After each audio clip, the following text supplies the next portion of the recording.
Hello student, हम BA first year Hindi साहित्य प्रथम प्रश्न पत्र यूनिट फर्स्ट का कबीर दास के जो दूसरा पैराग्राफ है वो कर रहे हैं। पहला वाला जो पैराग्राफ है और हम अच्छे से समझा दिए हैं कि संदर्भ प्रसंग लिखना कैसे, व्याख्या कैसे लिखनी है, कैसे पूरा मतलब एक सीक्वेंस में लिखना कैसे है एग्ज़ाम में, हम पूरा पहली वीडियो में बता चुके हैं। आप हमारे चैनल पे जाके देख सकते हैं। अभी हम फिलहाल चलिए स्टार्ट करते हैं सेकंड वाला पैराग्राफ। पीछे लगा जाए था लोक वेद के साथ, आगे थे सतगुरु मिलिया दीपक दिया हाथ।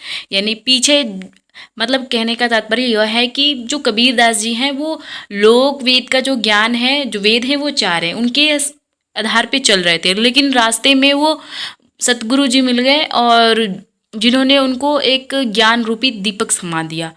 चलिए अब स्टार्ट करते हैं। संदर्भ पीछे लगा, पीछे लगा हुआ, जाए मतलब जा रहा था, लोक मतलब सांसारिकता, वेद मतलब चारों वेद, दिया दे दिया, दीपक ज्ञान हो गया। संदर्भ आपका ये हो जाएगा। संदर्भ हम बहुत अच्छे से बताए हैं कि लिखना कैसे है, कहाँ से है, कैसे है, आपको अच्छे से समझ में आ जाएगा। पहली वीडियो में जाके आप देख सकते हैं। प्रस्तुत दोहा प्रसंग संदर्भ बता देते हैं थोड़ा सा आप ऐसे ही। प्रस्तुत दोहा हिंदी काव्य के प्रमुख संत कवि कबीर दास की साखी ग्रंथावली के गुरुदेव के अंग शिक्षक से लिया गया है। यह है संदर्भ। आप ऐसे लिखें। प्रसंग, प्रसंग क्या है? ये जो दो लाइनें हैं उसका जो आपका थोड़ा सा मीनिंग निकल रहा है उसका इसमें दर्शा दीजिए। व्याख्या मतलब पूरा संक्षेप में लिखिए, एक चीज़ें लिख दीजिए। प्रसंग, प्रस्तुत साखी में कबीर ने गुरु के सत्कार्य का वर्णन करते हुए बताया है कि किस प्रकार गुरु शिष्य को संसारिकता के आकर्षण से मुक्त कर उसे ज्ञान का मार्ग दिखाता है। व्याख्या, कबीरदास जी कहते हैं कि मैं अज्ञानी तो लोकाचार और वेदों के अनुसार उनको ही सही मार्ग मानता हूँ, उस पर चलता जा रहा था, लेकिन आगे रास्ते में सतगुरु मिल गए जिन्होंने ज्ञान रूपी दीपक मेरे हाथों में थमा दिए, जिससे मेरा अज्ञान दूर हो गया और मुझे सही मार्ग की पहचान हो गई। काव्य संदर्भ, काव्य संदर्भ आपने पैरा पढ़ा, जो आपके भाव हैं वो आप यहाँ पे लिख सकते हैं। अब देखिए यहाँ पे इन जो है इनको जो भाव प्रकट है इनका देखिए।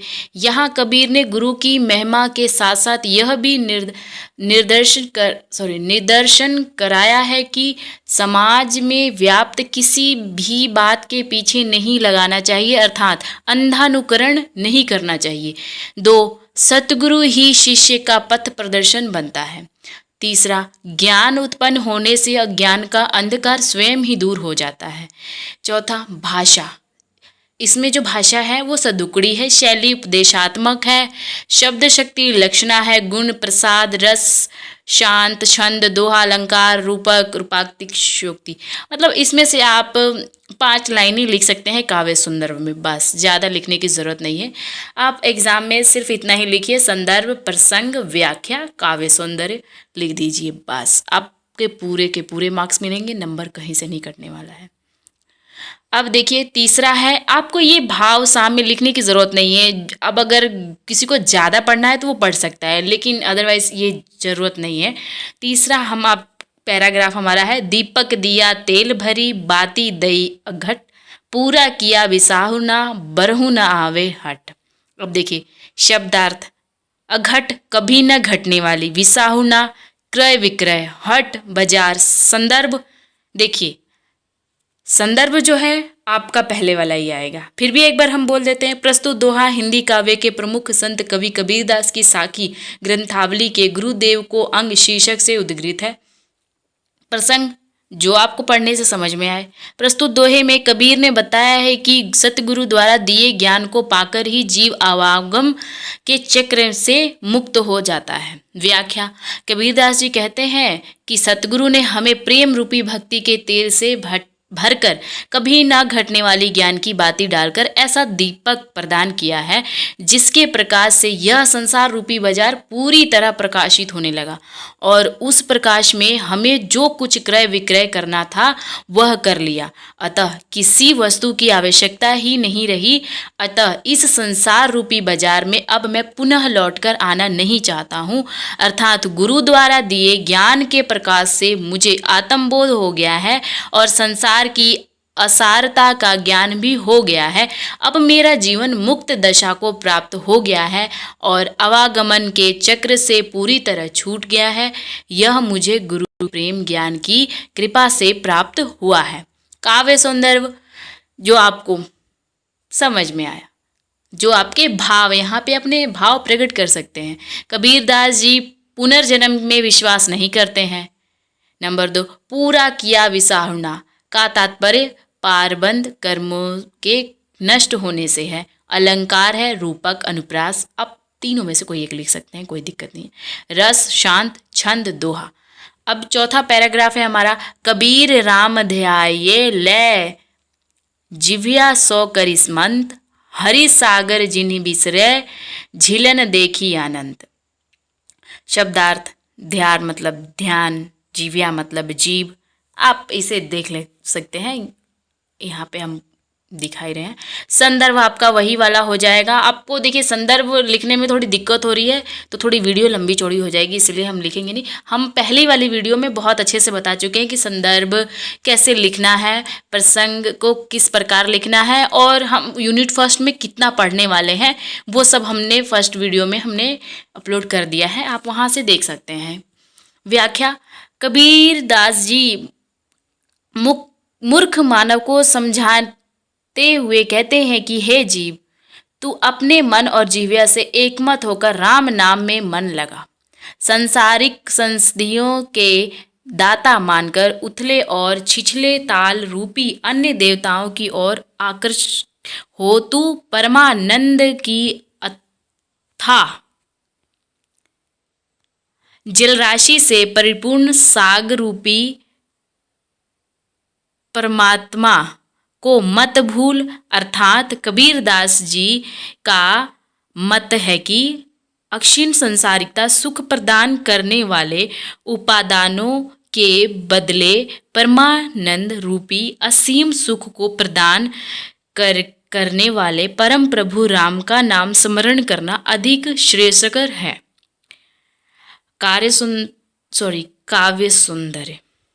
यहाँ कबीर ने राम नाम का स्मरण की महत्ता पर बल दिया है, और ये भाषा, शैली, गुण, प्रसाद, शब्द शक्ति, छंद, रस, अलंकार आप देख सकते हैं। वही सेम जो हम पीछे पढ़ के आ चुके हैं वही रहेगा सेम। आपको ना एक मतलब थोड़ा ध्यान से देखने की ज़रूरत है, बाकी तो हो जाएगा ऐवे ही।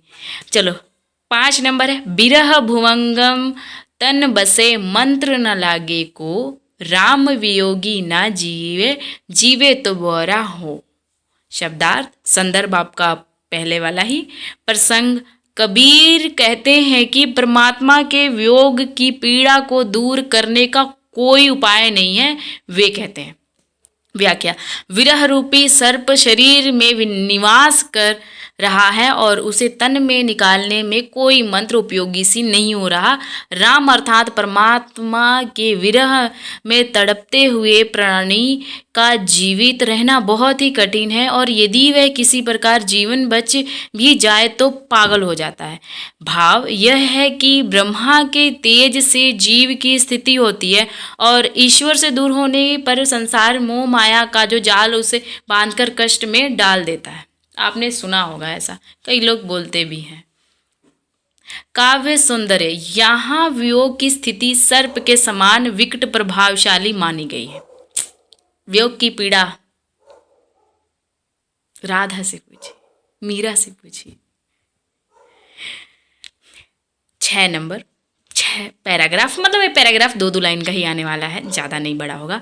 सब रंग तंग रबा बतन बिरह बजावे नित, और न कोई सुनी सके के साई के चित। शब्दार्थ, ये आपका शब्दार्थ है, और संदर्भ आपका वही सेम हो जाएगा, तो आप देख सकते हैं, नहीं तो आप स्क्रीनशॉट भी ले सकते हैं। अब हम अगले वाले में चलते हैं। प्रसंग, प्रस्तुत साखी के कबीर ने जीवात्मा की वियोग व्यवस्था का बड़ा मार्मिक चित्रण किया है। व्याख्या, कबीरदास जी कहते हैं कि विरहिणी जीवात्मा के शरीर की सभी नाड़ियों तात तार के समान हो गई है और शरीर रबाब सितार की तरह।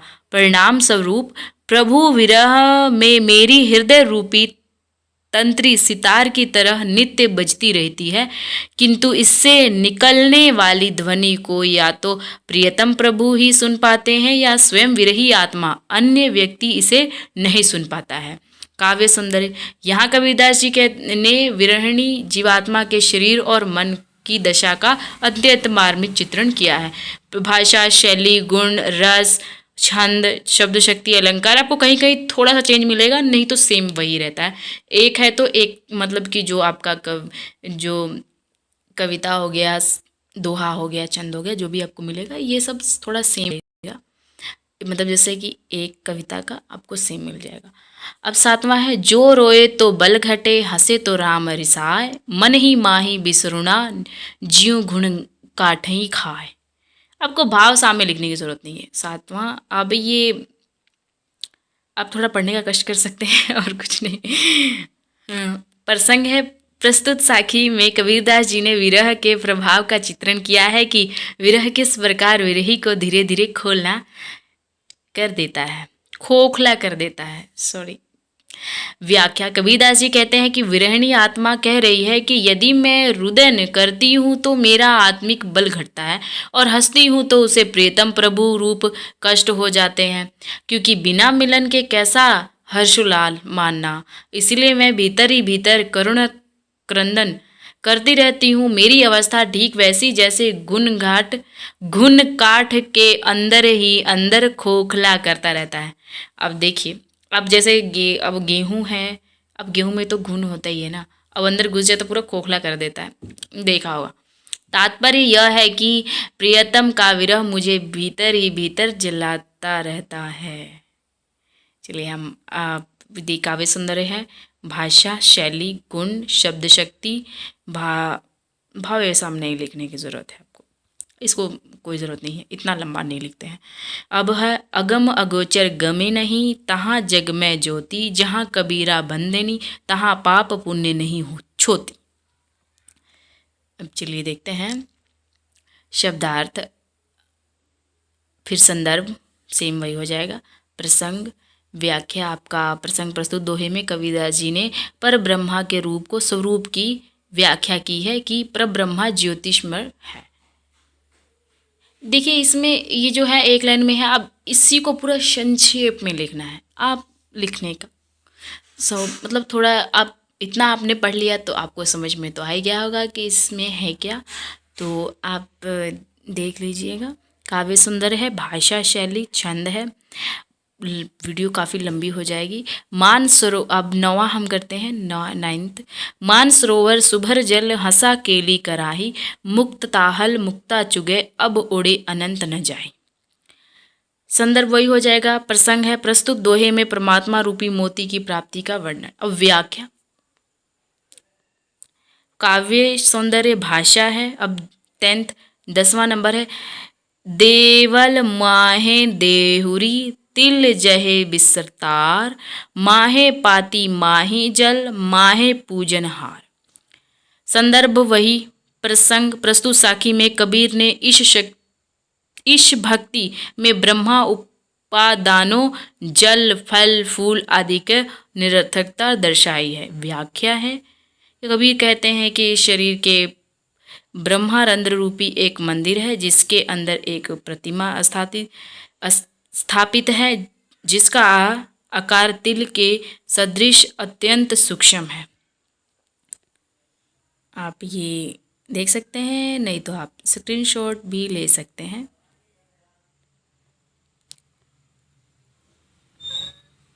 पूरी व्याख्या है, काव्य सुंदर, भाषा, शैली, गुण, शब्द शक्ति, रस, छंद, अलंकार। अब 11 नंबर, हेरत हेरत हे सखी, रहा कबीर रिहाय, बूंद समानी समद में सो कत हेरी जाए। संदर्भ वही रहेगा। प्रसंग हम पढ़ लेते हैं। प्रस्तुत साखी में कबीरदास जी ने इस तथ्य पर प्रकाश डाला है कि एक बार परमात्मा से एकाकार हो जाने पर साधक को अपने पृथक अस्तित्व का बोध नहीं रहता है। ठीक है, अब व्याख्या है। व्याख्या आप लिखिए, आप थोड़ा पढ़ सकते हैं खुद से भी। वीडियो लंबी हो जाएगी, इसलिए हम थोड़ा नहीं पढ़ेंगे। काव्य सुंदर, आप इतने तो होशियार हैं ये हैं कि अब पढ़ लेंगे। 12वां नंबर है, यहू ऐसा संसार है जैसा संबल फूल, दिन 10 के व्यवहार को झूठे रंग न भूल। देखिए, त्योहार, व्यवहार, आचरण, झूठे रंग मतलब मिथ्या आकर्षण। प्रसंग हो गया, प्रस्तुत साखी में कबीरदास जी ने मिथ्या सांसारिक आकर्षण में फंसे मनुष्य को वास्तविकता का बोध कराया। व्याख्या आप हम 2 लाइनों में लिख रहे हैं, व्याख्या आप थोड़ा सा लिख सकते हैं। आपका ये हो गया काव्य सुंदर और सैम्बल फूल बाहर से देखने में अत्यंत सुंदर होता है, परंतु उसमें के अंदर जो कोई भी तत्व नहीं होता। जैसे कि एक रुई के समान जैसा होता है, जैसे हम छूने जाते हैं वो फटाक से उड़ जाता है, वही वाला है। और मुझे नहीं पता उसे क्या बोलते हैं, आप में क्या बोलते हैं कमेंट करके ज़रूर बताइएगा। और चौथा नंबर है भाषा, शैली, शब्द शक्ति, छंद, दोहा, गुण प्रसाद, रस शांत, अलंकार। अब 30 नंबर पैराग्राफ, कबीर यूं घर में प्रेम का, कबीर यूं घर प्रेम का, खाला का घर नहीं, मौसी का, शीस उतारे हाथ करी सो पैरे घर माई। कितना फेवरेट है, कितना अच्छा लग रहा है सुनने में। शब्दार्थ, खाला मतलब मौसी, खाला का घर मतलब वह स्थान जहाँ अधिकार जाए, साधिकार जाया जा सके वैसे प्रवेश करना। संदर्भ आपका वही हो जाएगा सेम। प्रसंग, प्रस्तुत साखी में कबीरदास जी ने ईश भक्ति का मार्ग में आने वाली कठिनाइयों का वर्णन किया है। व्याख्या ये मैं खुद ही पढ़ देती हूँ। कबीरदास जी कहते हैं कि प्रभु भक्ति का मार्ग कोई किसी रिश्तेदार, मौसी आदि का घर नहीं कि मन किया चल दिए और वहां जाकर विविध प्रकार की सुख सुविधाएं और लाड प्यार प्राप्त किया जाए। यहाँ तो प्रेम का मार्ग है जो अत्यंत कठिन है। इस मार्ग पर वही चल सकता है जो अहम का पूर्ण रूप से त्याग कर सके, अर्थात अपना शीश उतार कर हाथ में ले सके, अपना स्वर सत्य अपर्ण कर सके, तभी वहाँ प्रवेश मिलता है। काव्य सुंदर, शीश उतारे हाथे कारी, खाला का घर, ईश्वर के प्रेम, भाषा है, शैली, गुण, शक्ति, रस, छंद। भाव सामने लिखने की जरूरत नहीं। चलिए आपका ये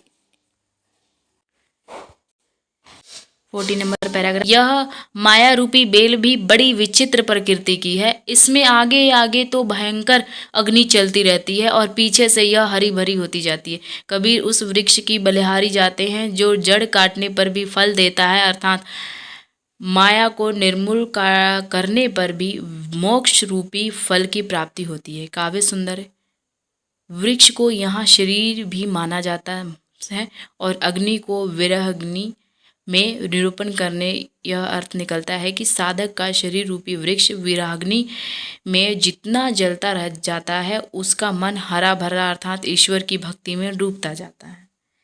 यहाँ प्रतीक रूप में माया का वर्णन हुआ है। भाषा, शैली, गुण, शब्द शक्ति, रस, छंद, अलंकार। अब हम आगे पढ़ेंगे, कबीरदास का ही है, पद पढ़ेंगे, वो आपको अगली वीडियो में मिलेगा। तब तक के लिए बाय बाय। वीडियो कैसी लगी कमेंट बॉक्स में ज़रूर बताएं। आपको कोई क्वेश्चन पूछना है तो भी आप कमेंट बॉक्स में बोल सकते हैं, आपको हर एक कमेंट का रिप्लाई ज़रूर मिलेगा।